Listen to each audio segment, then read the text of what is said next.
Hey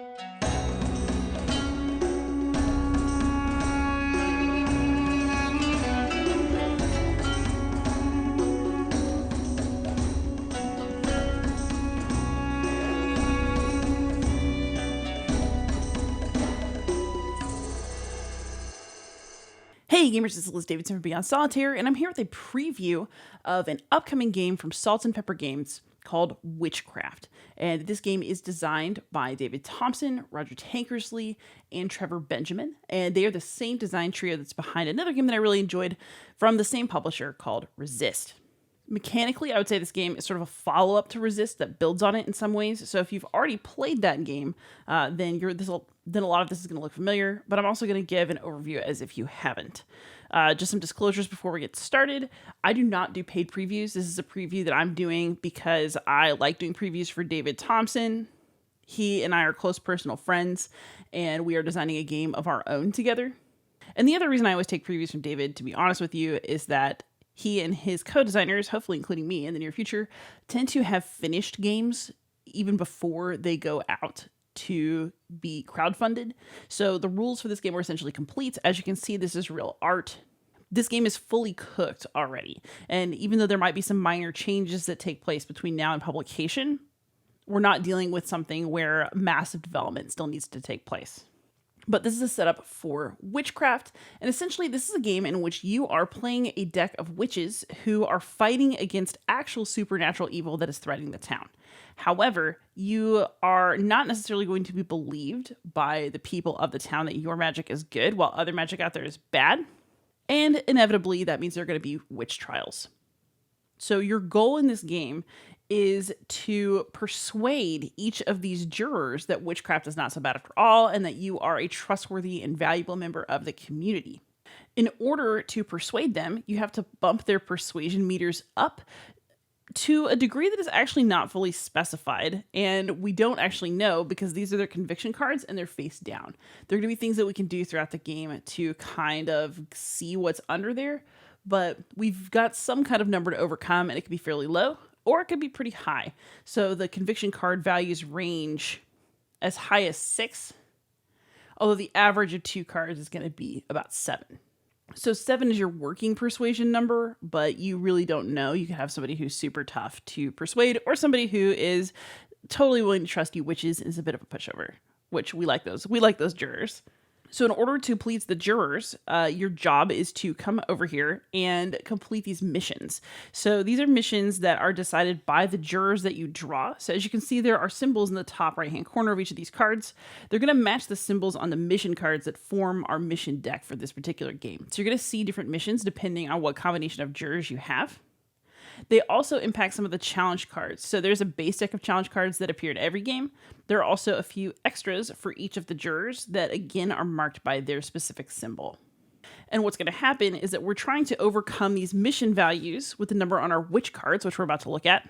And we also are going to have to deal with a number of challenge cards that come up for the mission and that are placed on here face down beneath each of these missions. So we don't actually know how challenging the challenge cards are going to be until maybe it's too late. But that's just a risk we're going to have to take. At the bottom of each mission, you're also going to find out what happens if you either fail or succeed. There are various consequences, sometimes even to success. And also, if you do succeed, you're going to find out which of the jurors you're going to be able to persuade. So the higher number is going to be the juror with the matching symbol in the top right, and the lower number is going to be just any other juror. So for example, if I want to protect our children at the school, then Ichabod, who is bookish, book is particularly persuaded by that, and if I succeed at this mission, I can bump his persuasion up by 2. If I complete this mission, but I want to persuade Cornelius or Elizabeth, then I'm going to have to only bump them up 1 for this mission because the symbols don't match. So the way to win the game is to get all these persuasion meters high enough. How do you lose? Well, losing is a lot easier than winning. That I will tell you. You're going to lose this game if either you fail 2 missions, as in like 2 missions throughout the whole thing. You only have 1 chance to make a mistake or else it's over. And there are 2 other ways to fail. One is when the total number of villagers on the cards in your lost soul pile is 5 or greater. So this is our villager deck, and there are going to be things in these missions and in these challenge cards that basically kill our villagers. And so when that happens, you have to flip cards off the top of this deck. They're varying values. Sometimes it's 1 villager, sometimes it's like 3 villagers. But if your villager lost soul total of cards you've flipped over into your lost souls pile ever hits 5, then you automatically lose this game. The other way to lose is if you're told to gain a curse when your curse pile is empty. So into this play deck that we have, we're going to talk about the witches in a moment. I have already shuffled 3 curses. There are 3 more curses in the little curse deck hanging out that I might have to gain at various times. So if I have to gain a curse and they're all already in my deck, then I lose the game. Whoops. So the odds are very much stacked against you, and it's just going to be something that you have to deal with. You know, it's just tough being a witch out here. So speaking of the witches themselves, let's look at their cards. Basically, my thought is I'm going to give you just this overview of the game. We're going to play maybe a sample mission and call it, because I like my previews to be short. I don't know about y'all. But we have 2 decks here that contain witches. This is our actual active deck, and this is a recruit deck of witches that maybe we can get, maybe we can't. It just kind of depends on what's on these cards. I'm also just going to look at some cards from here, and we're going to talk about what's on them. So on each card, you have witches. So this particular deck is just the recommended starter deck for your first game. In a more advanced game of Witchcraft, you're going to want a draft where you just draw 2 witch cards and you pick 1. But these are going to tell you basically everything you need to know. So these witches are interesting because you have these dual-sided cards. So you have a hidden side and a more powerful revealed side, but there are consequences for revealing yourself. And you're also going to have a family name.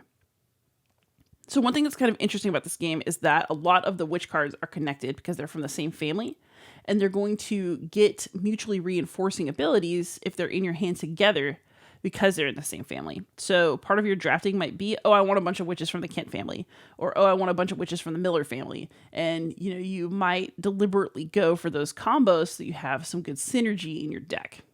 The other thing that is immediately noticeable about these cards, again, is their dual-sidedness. So when you play a witch card, you have to choose which side you're going to play it for. So you have a hidden side, which is less powerful, but might have an ability that you really want. And then you have a revealed side, which is more powerful typically, and might have a more powerful ability. However, if you reveal one of your witches, they're going to leave your hand. They get revealed as a witch, and they go to jail. And so part of the issue with playing on the revealed side, even though it's the most powerful, is that it's going to thin your deck out. Anybody that gets played on the hidden side goes back into your deck. Eventually, they go in your discard pile, and you'll shuffle them up when it's time. And so hidden powers are less potent, but they are also safer because it keeps these witches in your deck. You want to make sure you're playing your revealed powers at times when you really, really need to, in order to keep from thinning your deck too much too soon.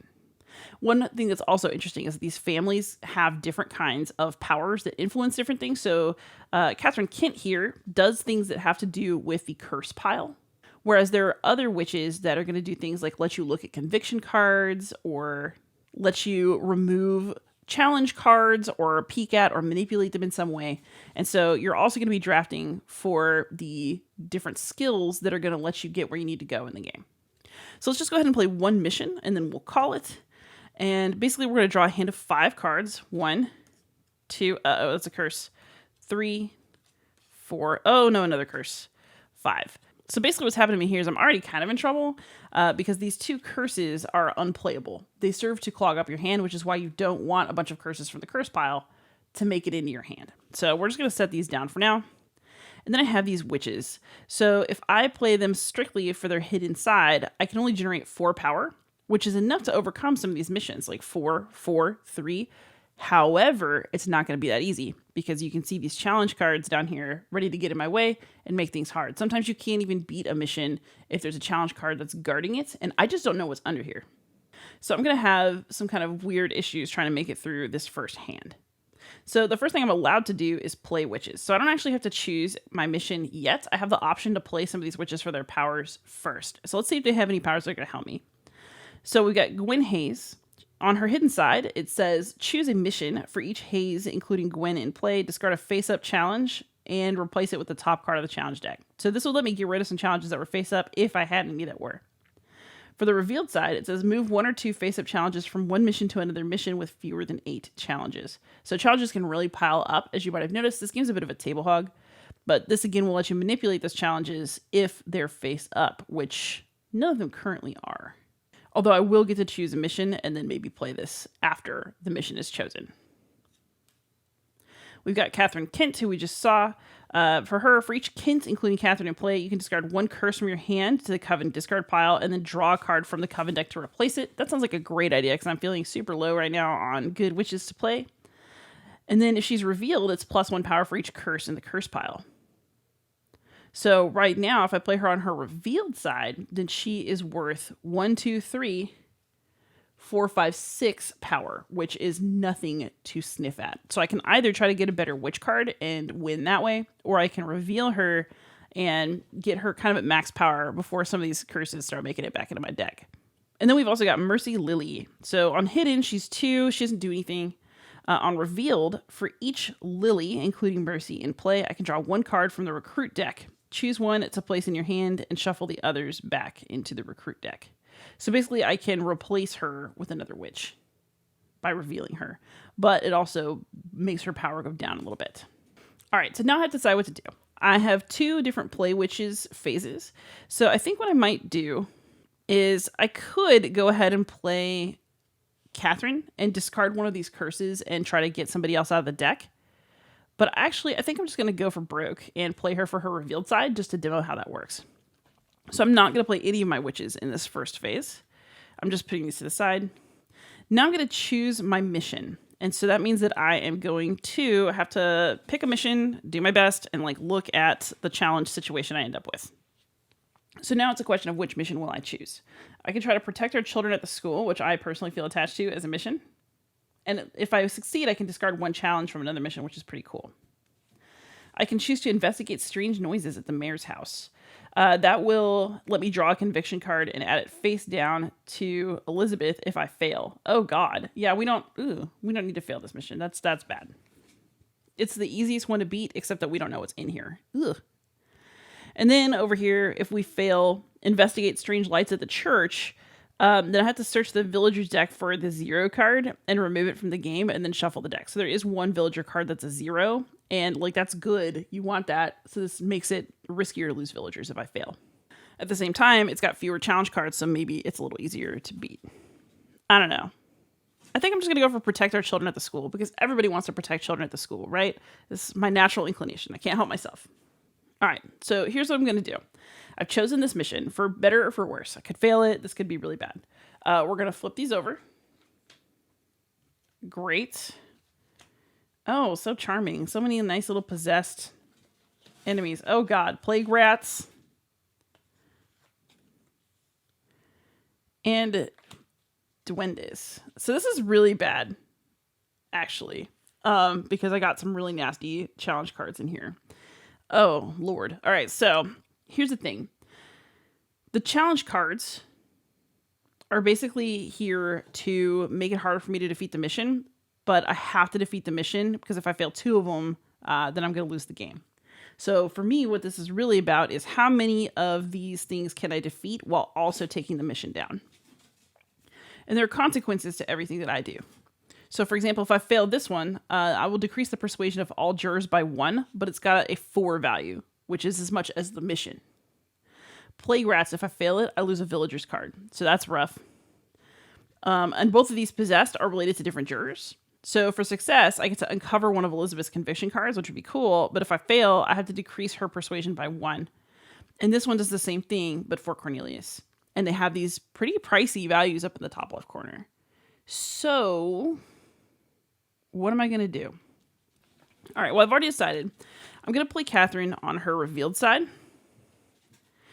She's going to go to jail for this, but it's worth it, because she's going to be worth 6. It's +1 power for each curse in the curse pile, and there are 3 of them there right now. So that means that she is worth 6. So I at least have 4, and then maybe some more spillover. And let's see. I'm going to play Mercy Lily on the hidden side for 2, which puts me at a total of 8. And then I've got Gwen Hayes. What do I want to do with Gwen Hayes? I think I'm going to go ahead and play her on her hidden side. And I think what I'm going to do is, so I'm going to play her on her hidden side for 1 value. And then I'm going to take her hidden action. So it says choose a mission. For each Hayes in play, there's only 1. I can discard a face-up challenge and replace it with the top card of the challenge deck. So maybe I want to try to get rid of this one because I think it's particularly nasty. So we'll get rid of this one. Oh, great. Lost soldiers. Even better. So if I fail this one, I lose a random hidden witch, and I have to place the lost soldiers back on top of the challenge deck. Oh, man. Well, then, that was charming. Okay, so now I have to figure out who I'm actually going to beat. So I have 6, 7, 8, 9 power. We're certainly going to get rid of the protect our children at the school. We just are. Then I have to decide which of these I want to beat. So I definitely want to, I have 5 to spend. So I could do something like one of the possessed and one of these more expensive cards, which I think is what I'm going to do. We're just going to accept that Cornelius is going to be mad at us. That could be a huge mistake, but it is what it is. So we're going to defeat the mission. And then we're going to use our remaining 5 to take out the possessed and the lost soldiers here. So these will get killed and these will remain. So now I'm going to resolve my challenges one at a time, and we're just going to get through them, and then we're going to do kind of mission cleanup. So this first possessed, I have managed to kill it with 2. For a success, I can uncover one of Elizabeth's conviction cards, which I will. A 4. Oh, God. Okay. Well, now I know. We gotta work on Elizabeth over here. Not as cool as the Elizabeth who is me. So this goes into discard.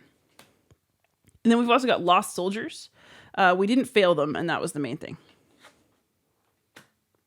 But we are going to fail these 2. So in the case of a failure, I have to decrease Cornelius's persuasion by 1. So he's down to 0. This dude don't like me much. Uh-oh. And then for plague rats, I have to lose a villager's card. So that's 2 villagers out of the 5 that I can lose in the lost souls pile. Yikes. So these have been resolved. And here I am with some success on protect our children at the school. So I did succeed in this mission. I get to discard 1 challenge from another mission. So let's just take this one. It was some skeletons. I mean, I can't overcome a mission while it has any skeletons. So yeah, that could have been unpleasant. Let's go ahead and discard that. Goodbye. I'm happy to have got rid of that one for a future mission. And then I also get to do some persuasion. So this one is linked with Ichabod. So we're going to bring his persuasion up by 2 to just this 3. Because the book matches his book, I can push him up by 2. And then this mission is complete. And we're going to draw another mission. So now I've got a new one that I could choose. Destroy the skeletons in the cemetery. We're going to set it up for more. And I also have to resolve what's up with my witches. So Catherine Kent's revealed herself. She's going to go to jail over here. She's in my revealed pile. These fine ladies are going to go into discard with the curses. Then I would draw up to 5. As you can see, there's another lovely curse in here. But I would basically start this process again. So I will be able to use a new hand to choose and confront a new mission. So you'll notice that I skipped one step that's on this player aid if you were being very observant. So we're going to talk about it now. And that is go to trial. So we're not going to go to trial. Trial is a choice that you make unless there are no more missions left, in which case you have to go to trial. So basically, if you keep taking on missions, you just go ahead and recover, you do all of your cleanup and all that kind of stuff.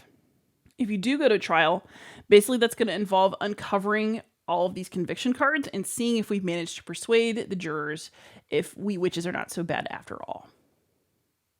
And so you're going to have to do well on these missions in order to push those persuasions up, and it is not easy to do. Not even remotely easy. So that's just a very basic overview of Witchcraft. I really like this game, but that's not really a surprise. I tend to like David Thompson's design style. And I think that he and Trevor Benjamin and Roger Tankersley are a really good team. I've enjoyed their work together in the past tremendously. So it's no surprise that I like this game. But truly, I do think it's good. I'm biased, but I think it's good.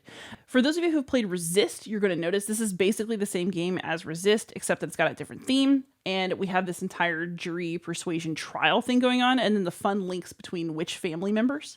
And so there are mechanisms added onto this that kind of build on what Resist was doing and are maybe able to make things a bit more exciting. And so the real question for people who have already bought Resist is, do I need this game too? That's a hard call to make because if you already just like resist and just resist in itself is enough for you, maybe you don't want the extra bells and whistles, or maybe you prefer the resist theme. I personally, if I only had to get and keep one, would actually prefer to have witchcraft. I prefer a historical theme when I can get one, but I think this is a really fun theming. It's a really nice implementation of witchcraft and witch trials. And what's more important, really, is that I think that of witchcraft and resist, witchcraft is the better game. I think it took an already really wonderful base that was resist and added things onto it that I personally believe make the game better, make it more enticing, give it some higher stakes, and just kind of enrich something that was already good. And I personally am a huge fan of things that started out good and the designers make them better. And I do believe that that is what has happened here. And I also say that because there are a few things that didn't show up in this preview that are also added to the game. One of them is familiars. So you can actually get little familiars to help your witches out, and they show up in the challenge cards. It's so cool. Who doesn't want a pet owl? And then additionally, there's also a Tails mode that I'm not showing off in this preview, just keep it short, but I think is really good so far.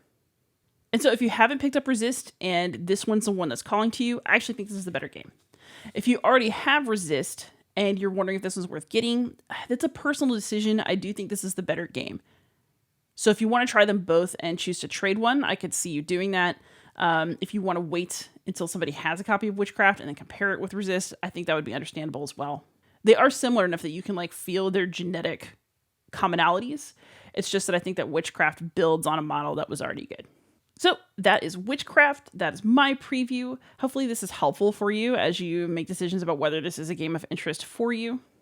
And as usual, I appreciate you dropping by to watch a video on this channel. So thank you so much. Please like, subscribe, comment, ask questions, support me on Patreon if you're feeling generous, and most of all, happy gaming.